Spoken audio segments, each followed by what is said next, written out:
Council for Foreign Relations. Merci à tous d'être ici. It's great to be back in New York. This is a place where the world comes together, comes to connect. And the Council is a great institution for that very reason. Last month, Canada welcomed President Biden to our Parliament. The President is a great guy. He's not only a strong partner of Canada, he's an enduring friend. Before he started his address, I remembered how President Reagan, over 3 decades ago, called the U.S.-Canada border a meeting place rather than a dividing line. And I pointed out that today our border is no longer just a place where we meet each other.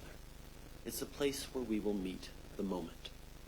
And this is a moment of uncertainty like we haven't seen in our lifetimes. We're 3 years into a global pandemic. The rising cost of living is putting real stress on families. Despite job growth and wage growth, there's a lot of economic anxiety. Climate change is having a real and terrifying impact on people's lives. War has returned to Europe, and authoritarianism is on the rise. Antagonistic states around the world are using our economic interdependence for their own geopolitical advantage. And all around us, we see more and more polarization. Every day, it seems like new threats arise that threaten to weaken democracy. So let's talk about meeting this moment. What Canada can be for the U.S. and what we can be together for the world. But before I do that, let me talk about where we've been and how we got to this particular moment. Let's all think back to that time of Reagan and the optimism we all had about the inevitable triumph of our way of life. With the fall of the Berlin Wall, we were sure that market-based democracy was triumphant and it was going to take hold all around the world. Political elites devoted themselves to trade liberalization and deregulation, to lowering taxes for corporations, because the economy would grow faster and everyone would get richer. Well, the former certainly happened. The latter, not so much. Jobs that went offshore weren't being replaced, and the wages that supported entire communities stagnated. When 2008 happened, banks got bailouts and families got foreclosures. People at home were getting left behind. The middle class was getting hollowed out. And at the same time, we had that promise of globalization, that the rising tide would encircle the globe and lift all boats. Well, let's be honest with ourselves that we weren't being straight with ourselves about that either. We talked up the superiority of our system, but turned a blind eye to the authoritarianism, worker exploitation, and environmental degradation on the other side of the world, and that our prosperity relied on. And that prosperity, well, those in charge weren't making sure that it was being shared across the board at home either. We were not living up to the promise of progress. Quand le mur de Berlin est tombé, tout le monde pensait que c'était la victoire de notre système et la défaite de l'autoritarisme. Mais ce n'est pas ce qui est arrivé. Ce n'est pas parce que nos valeurs n'étaient pas les bonnes, c'est parce qu'on n'a pas été tout à fait à la hauteur de ces valeurs partout dans le monde. Si on veut que notre système et nos valeurs gagnent, il faut que tout le monde dans notre société et de l'autre côté de la planète en bénéficie. Particulièrement en ce moment où on fait face à une nouvelle génération de défis, la pandémie, l'inflation, les changements climatiques, l'anxiété économique et les régimes autoritaires qui veulent nous ramener à un monde où règne la loi du plus fort. See, if we don't step up, other forces will step in. As like-minded democracies, as major economies, we need to work together to meet this moment. We need to stand up for what we believe in and be honest with ourselves about where we're not doing enough. We need to engage with the world and put in place policies that reinforce our values everywhere. If we believe in freedom, equality, a healthy environment, rule of law, then we have to believe it for everyone. In the aftermath of 2008, there was a lot of distrust and anger, understandable anger, from citizens.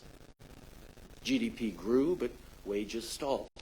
And the promise of progress, that promise that each generation would do better through the hard work of the one before, no longer seemed to hold true. So by the mid-teens, people were faced with a political choice. One is to burn it all down, to attack our institutions, to be isolationist, protectionist, nativist. The other is to roll up our sleeves and get to work fixing it. In Canada, that's the path we chose in 2015. While other places were tearing up trade deals, we actually signed more. Canada is the only G7 country with a free trade deal with every other G7 country. We signed on to the CPTPP. Canada has privileged access to almost 2/3 of the global economy. And the reason we were able to do it, even at a time where people were anxious and turning inwards, is because we made sure those deals were fair. See, trade creates growth. We all know that. But you need deliberate and specific policies to ensure that that growth is fair and the benefits are shared by everyone. When we renegotiated NAFTA, we improved it by including stronger standards for workers and more protections for our environment. And in so doing, we secured one of the biggest free trade zones in the world, and with it, millions of jobs right across North America. In order to get our trade deal done with Europe, we included gender and labor provisions and environmental protections. Going forward, we need to do even more of that strategic thinking. La pandémie et la guerre en Ukraine, entre autres, ont révélé nos vulnérabilités stratégiques. Quand la Russie instrumentalise l'énergie et quand la Chine restreint l'accès au marché, les populations deviennent vulnérables de manière très concrète. C'est pour ça qu'on doit établir des chaînes d'approvisionnement résilientes, des relations commerciales stables et des valeurs communes. So how do we do that? We can't just push back or punish or single out bad actors. We can't just say, for example, that we want our companies to restrict the amount of critical minerals they buy from China specifically. Instead, we should simply commit to sourcing our critical minerals from places that ban forced labor, that have safety standards, that pay their workers a living wage, that have high environmental protections, that work in partnership with indigenous peoples. That creates incentives that makes the right thing to do also the smart thing to do for economies around the world. Le fait de prévoir dans nos accords commerciaux des mesures pour protéger la main-d'œuvre et l'environnement, entre autres, permet non seulement de freiner le nivellement par le bas, mais aussi d'encourager le nivellement par le haut. Et quand on fait ça, les gens partout dans le monde veulent se joindre à nous. See, this is where the market is going. Countries in Europe that relied on Russian fossil fuels have accelerated their investments in clean energy. Here in the U.S., the Inflation Reduction Act is mobilizing capital towards a clean economy on a historic scale. Canada is making our own investments to meet this demand and be the reliable supplier of clean energy a net zero world will require. We already have one of the cleanest electricity grids in the world, with around 83% of our electricity generated from non-emitting sources. Our plan is to reach 100% by 2035, even as we massively increase generating capacity. This is a huge competitive advantage for Canada. And we see these choices at play in other ways too.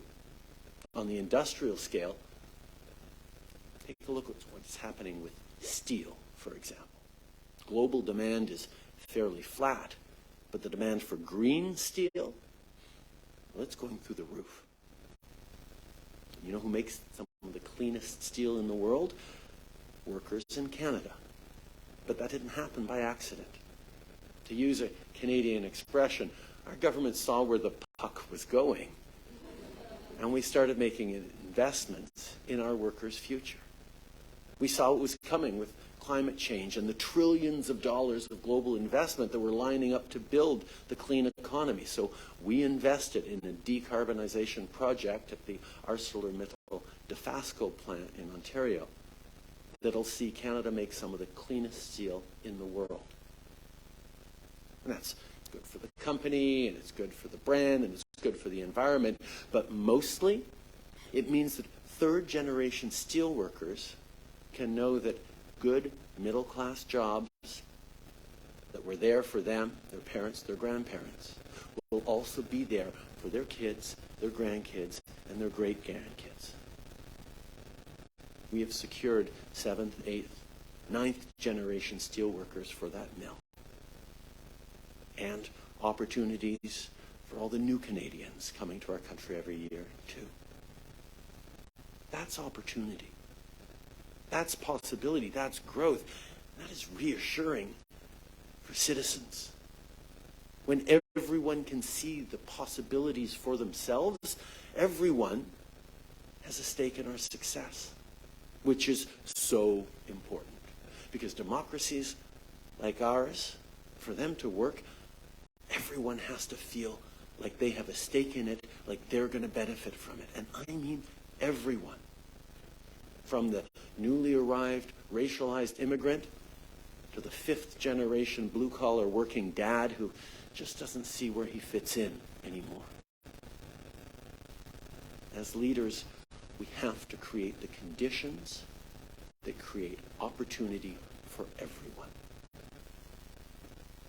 In Canada, we've invested in strengthening the middle class. We've invested in education, in skills, in health care, in dental care, and child care. And we're already seeing the results on a macroeconomic scale. By rolling out $10 a day child care, we've seen women's participation in the workforce already reach all-time highs. Global investors are looking around the world. They're looking for stability. They're looking for growth in the workforce. They're looking for workers that are well supported. They're looking for a constructive political environment. That's why they're coming to Canada. And I've sketched out a few ideas here this morning, but let me connect the dots. The world is a tough place. Democracy is under threat. The old way of doing things isn't going to work anymore. Things are changing fast. People are polarized. We are at an inflection point. People are anxious about the changes that lie ahead. We've got authoritarian states claiming that the reason democracy isn't winning is because there's a flaw in the theory of democracy. Well, we know that's not true. But of all the things that erode democracy, the failings of the promise of progress has got to be the most pernicious. That people no longer believe that the next generation will do even better than this one, here at home or anywhere around the world. Canada and the U.S., as robust democracies, as trading partners, as G7 partners, as NATO allies, have a role to play in making sure that we are living up to that progress, to that promise of progress we make to people all around the world when we talk about how our system works. On doit être plus conséquent dans nos prises de décision. On doit adopter une vision globale du monde et comprendre que les politiques économiques sont aussi des politiques de sécurité, qui sont aussi des politiques climatiques et des politiques sociales. Les États autoritaires dans le monde veulent détruire ce qu'on a mis des décennies à bâtir, mais en travaillant pendant plus de 7 ans et en mettant en place des politiques judicieuses et stratégiques comme l'équité du commerce, le prix sur la pollution, la garde d'enfants ou les soins dentaires, on renforce nos communautés, nos économies et notre démocratie. Canada has worked to demonstrate that when we strengthen the middle class, we strengthen social cohesion, we reinforce faith in our democratic institutions at home, and engage with the world in consequential and positively impactful ways. And major global investors are looking around the world to where they can be part of that. Canada will always be a reliable partner because the key is simple. Make sure you're putting people first. As your president says, grow the economy from the bottom up and the middle out. Put people's dignity, their rights, their environment, and their future at the center of what we do as policymakers, as business people, as commentators, as champions of democracy and rules-based trade. That's how we deliver on the promise of progress for everyone. Merci beaucoup tout le monde.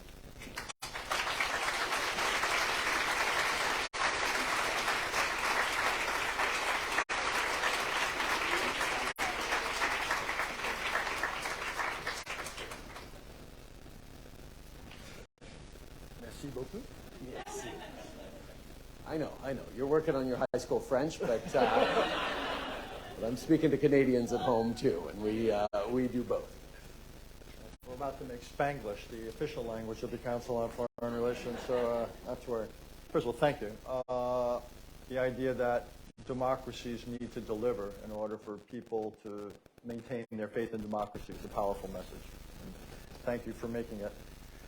I wanted to start with a different part of your speech, if I may. This will probably drive your staff crazy. I apologize. But you said the world's a tough place, and we're the Council on Foreign Relations, so I wanted to pick up on that. And it is a tough place, and you mentioned a lot of the things in the beginning to your speech. You've got, in many ways, a deteriorating security environment. We see the aggression in Europe, something 30 years ago when Europe was proclaimed to be whole and free, we were not expecting. You mentioned Ronald Reagan. We see the growth of Chinese power, much greater assertiveness abroad. We see the challenges in the Middle East. You mentioned global challenges. So the question is, let's talk about Canada's response to this. There's been some speculation or controversy about it. Whether you think Canada's response to a deteriorating security environment is adequate, and to the extent you don't, what's your thinking about what Canada needs to, again, to use your phrase, meet the moment? We need to continue to invest more in defense, among many other things. I think that's probably part of what you're going at. The previous Conservative government, for all its saber-rattling in our country, managed to drop defense spending to below 1% of our GDP.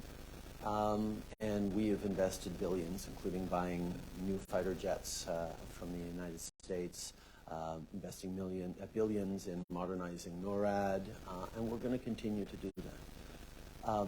There's no question about that. We are the 6th largest defense budget in NATO, and whether it's being active in training up Ukraine defense forces since 2015, which is actually part of the story of why Ukraine is able to hold against a much larger Russian army, is because NATO allies like Canada, UK, and others stepped up. We trained about 35,000 Ukrainian defense forces. We're present in Latvia, we're present around the world. Canada continues to step up, and we will. There's no question about that. We're going to continue doing it in a responsible way. Well, let's talk about the biggest immediate security challenge, which is Ukraine, what Russia's doing there. Many of the countries, including the United States, has essentially said their position is to support Ukraine for as long as it takes. As long as it takes, with as much as it takes. Yeah, that's what we say. And is that your position? Yes, absolutely. So what is your view about the potential role of negotiations and diplomacy? Because to say as long as it takes, given Ukraine's aims, is essentially to liberate all the taken territory going back to 1991, both the 2014 and the 2022 Russian aggressions. And is there a role, as you see it, for negotiations, or is this simply that a military policy, essentially, to liberate territory? I think there's two parts to that question. First of all, it's not for us to decide what should be acceptable to Ukrainians. It's up for them to decide. They need to decide, when is enough, or when the conditions to negotiate, or what they're willing to cede, or what they're willing to continue to fight and die to make sure that they hold.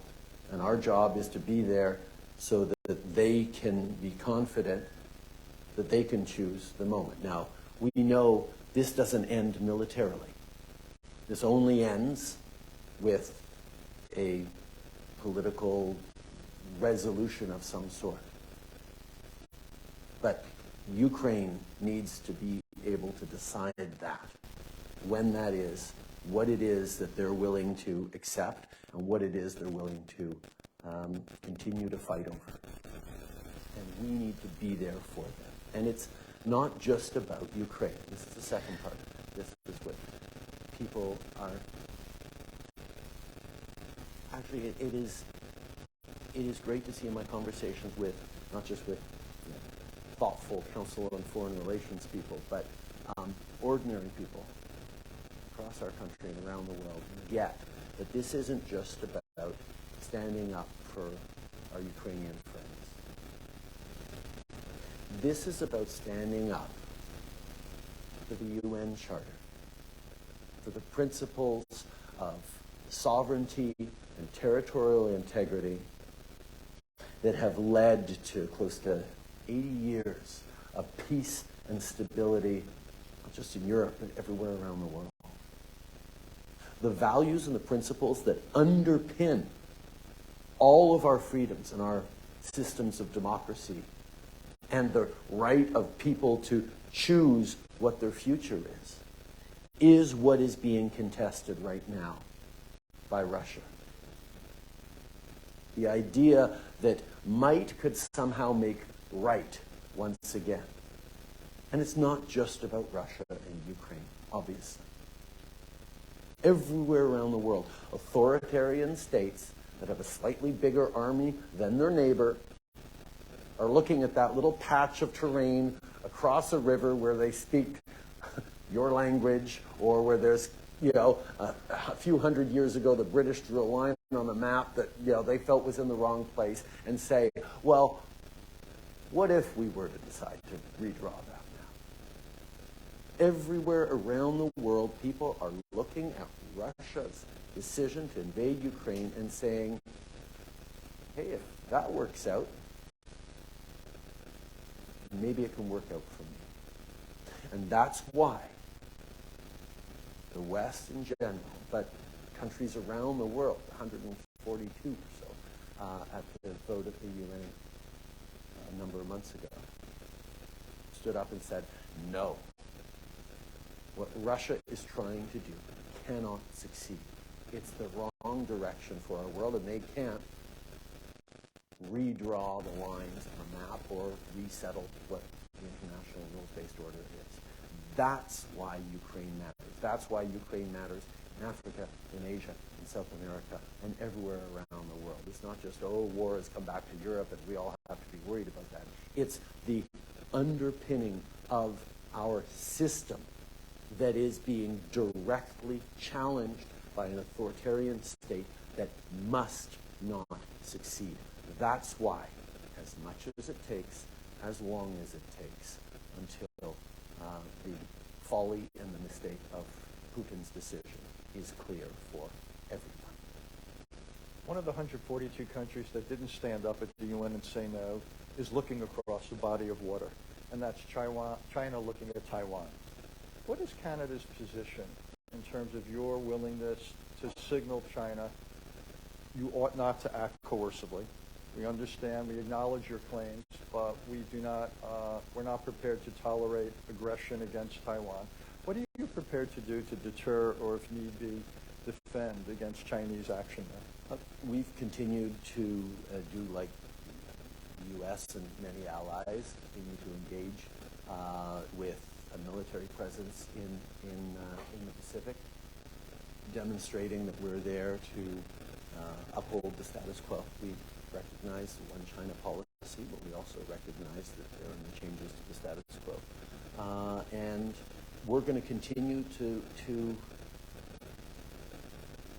engage with China in a way that is aligned with our values and the principles that underpin our democracy. And that means obviously recognizing that China has chosen to be an increasingly disruptive global power, that there are things that we're going to need to work with China on. A great example was COP15 in Montreal, the nature COP that we co-hosted with China just in December, where we managed to put forward some really ambitious commitments to protect 30% of our land and 30% of our water around the world to protect biodiversity. So there's ways we're going to be able to work and need to work with China, particularly around the environment. But we're going to have to continue to challenge and compete with China on an economic level, and we are going to be contesting China on the issues of human rights, whether it's in Xinjiang or Hong Kong or elsewhere, and abuses and challenges around the world. We're going to continue to step up. So ignoring China is not an option for anyone, but being strategic and thoughtful and firm and clear on how we engage with it is the path forward for all of us. And that extends so China understands that Canada would be prepared to oppose any aggression against Taiwan? We will continue to stand for the principles of the rules-based order and international law. Let me talk about trade for a second. You mentioned the USMCA. What is your sense of how well this is going? And do you envision 3.0, if NAFTA was 1.0 and this is 2.0? In the back of your mind, or maybe in the front of your mind, do you have a sense of 3.0, where we need to take this going forward? I think the natural extension of trade is understanding that trade is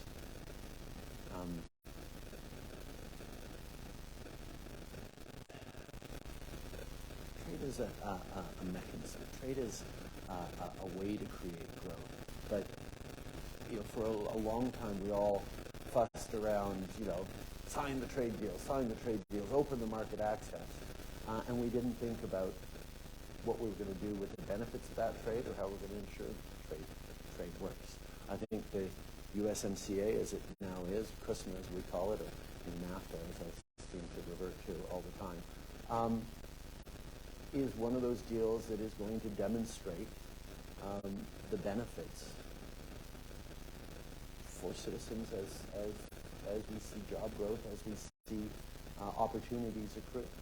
We should be competing with the world as a continent incredibly effectively. We should be demonstrating, and the IRA demonstrates well, that we can bring into this continent investments in technologies of the future. Canada, unlike other countries that are a little further from the United States, our level of integration into the American economy, the supply chains, the interoperability in the auto sector, to technologies to minerals to academics means that what's good for the United States end up having positive spin-offs in Canada. I don't like to think about a 3.0 because I think what we have right now is going to last a very, very long time. Is there any tension between a Canada, as you described it, that is signing more trade agreements than anyone, and the United States that essentially is out of the business of signing trade agreements? We've become more protectionist, industrial planners, what have you. You've clearly embraced free trade, or a version of it with fairness. Do you worry that that means that these two integrated economies in some ways now are on slightly different trajectories? Not particularly.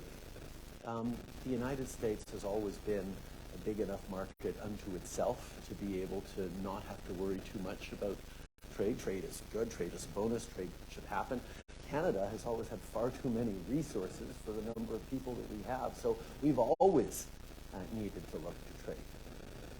So that has been a part of our makeup and part of our respective identities for a very, very long time. And we've ended up working it out in very complementary ways, where Canada can be more open to the world, and the U.S.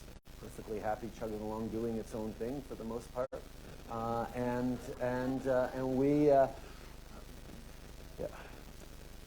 You can't be Canadian without being aware of the U.S. because the scale is so much bigger, right? I mean, that's just, so as soon as you're aware of one other country, you're easy to be aware of all other countries.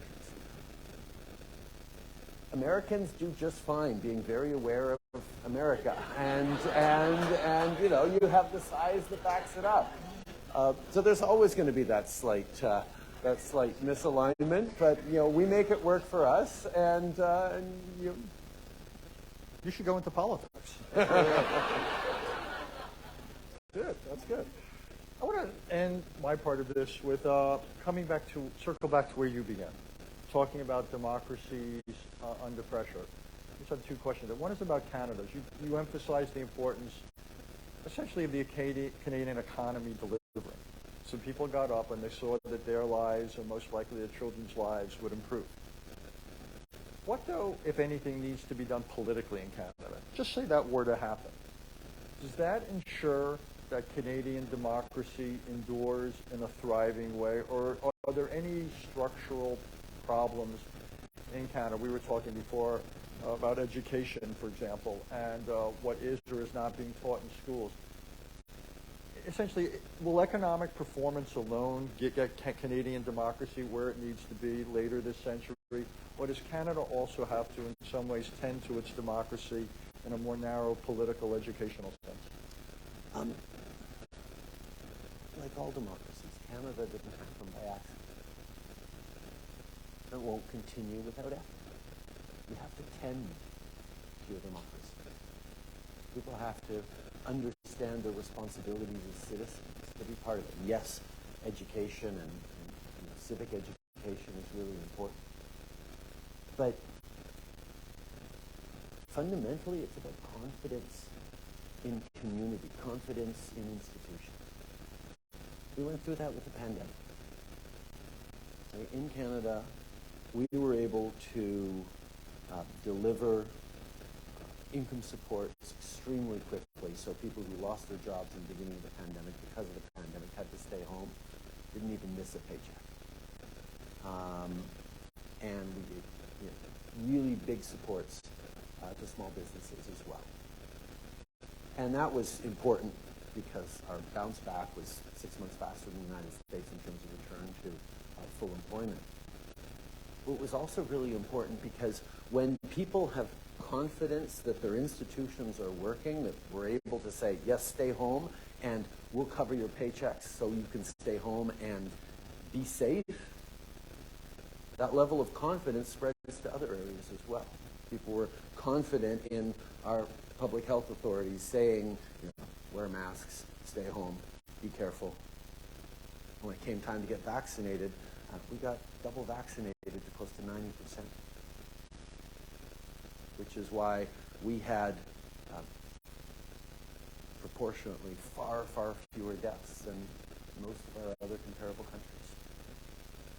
And it's because the confidence in our institutions held. And outside of pandemic times, that's what has to happen as well. People have to know that the social contract is there. That if they continue to pay their taxes and and support and vote and behave in constructive ways that contribute to their community will in turn ensure a better future for themselves, a path to retirement, opportunities for their kids, clean air, fresh air, protected environment, opportunities to work hard and contribute, all these things that are the deal that go with democracy, with strong, stable societies. So it's not just about education. It's about a sense of community, a sense of being there for each other, being part of something larger. And the anger and the polarization that is popping up in populism around the world, including in Canada, of saying just everything's broken, for example. We just need to take down our institutions and start again and make sure we're including people who weren't. Well, nobody's going to want to tear something down unless they feel that it really isn't working.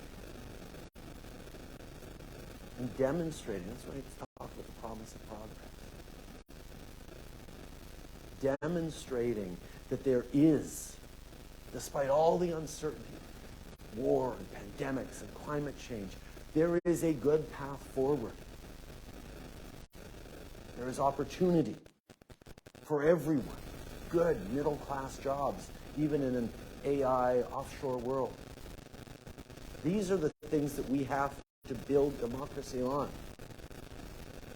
This is why it's under threat.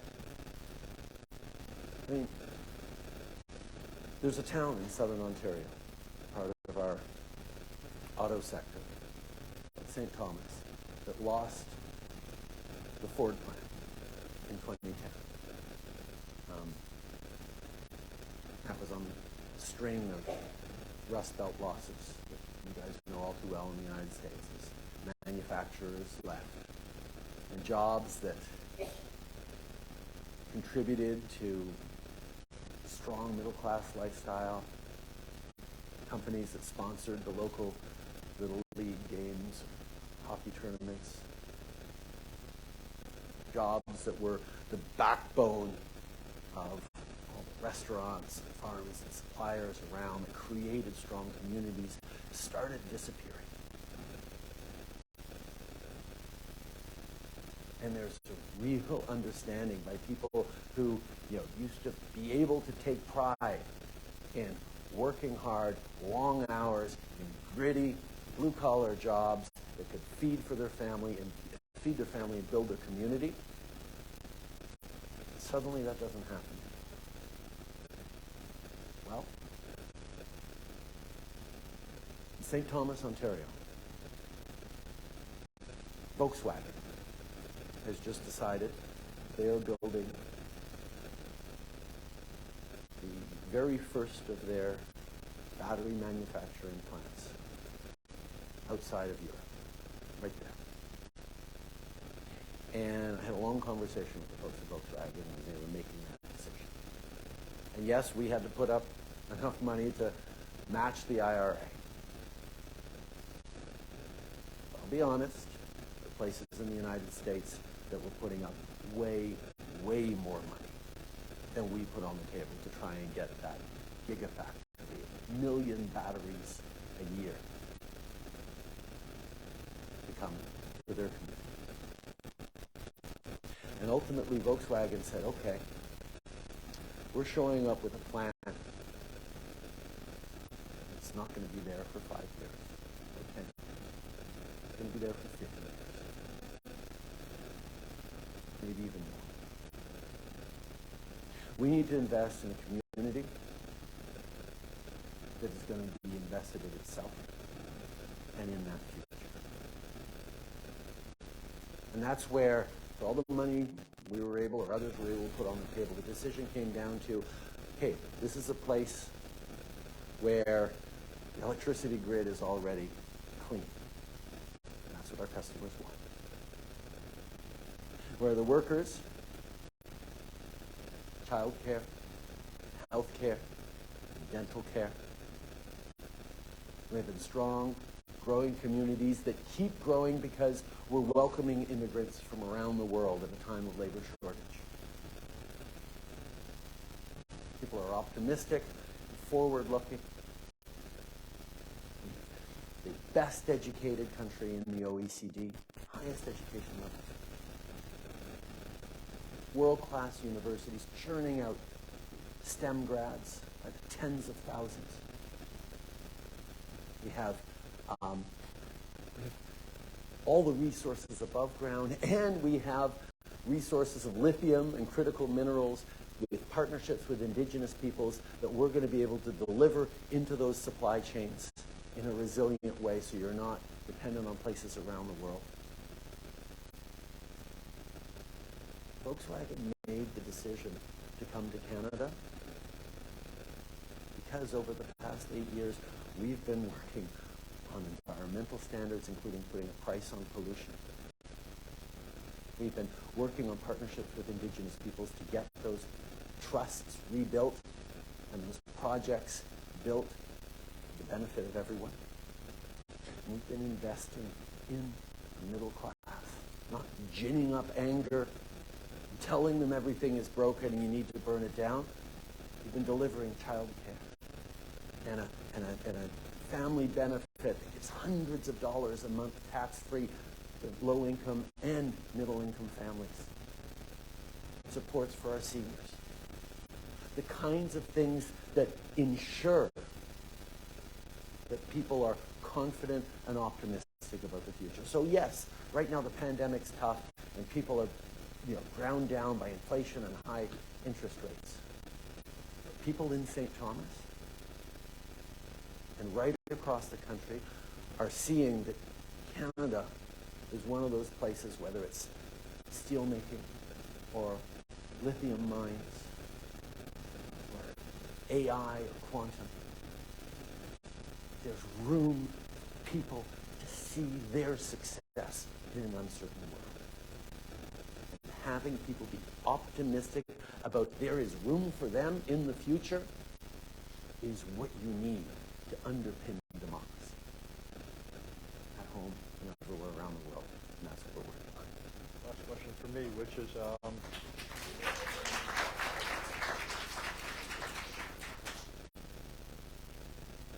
like to get your views on another democracy, the one to your south, which is given how important the United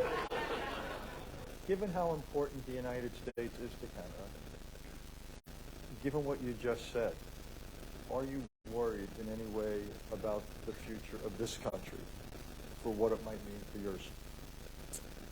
Obviously, the level of interconnectedness and interdependence, but also worried for you guys as a friend.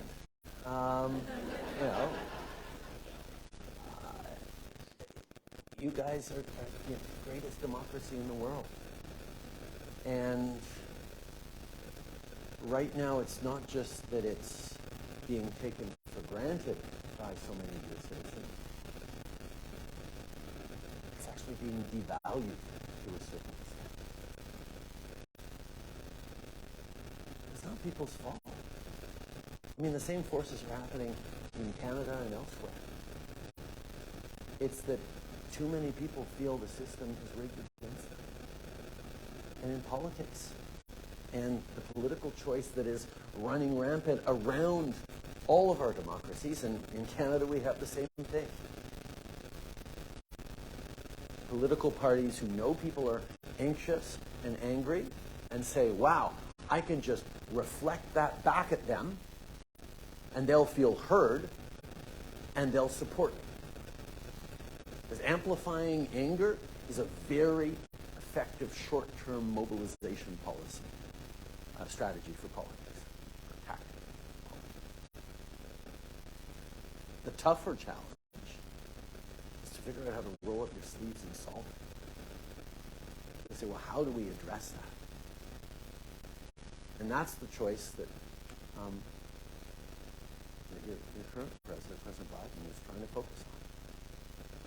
And it's a really, really tough thing to propose the earnest hard work of fixing something in incremental, complicated, difficult steps, as opposed to, hey, let's just snap our fingers and light a fire. Burn things down.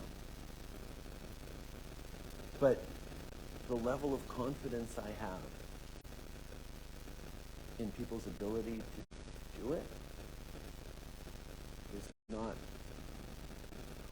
high-eyed optimism.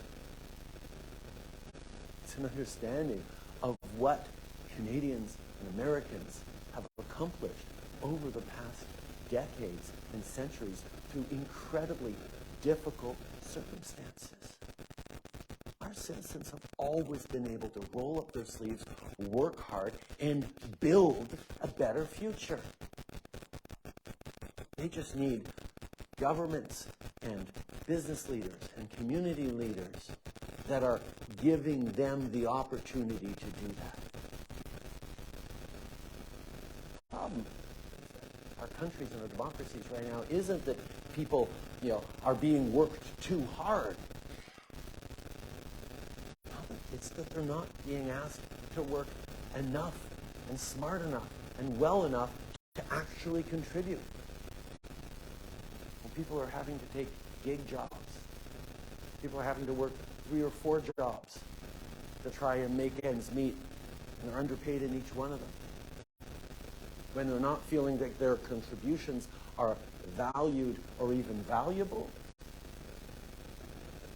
that's where the system breaks down. We need to be drawing on everyone's capacity to roll up their sleeves and solve this problem head on and be part of the solution. That's how we fix this. That's what we're trying to do in terms of including everyone in the platform. Let's get a question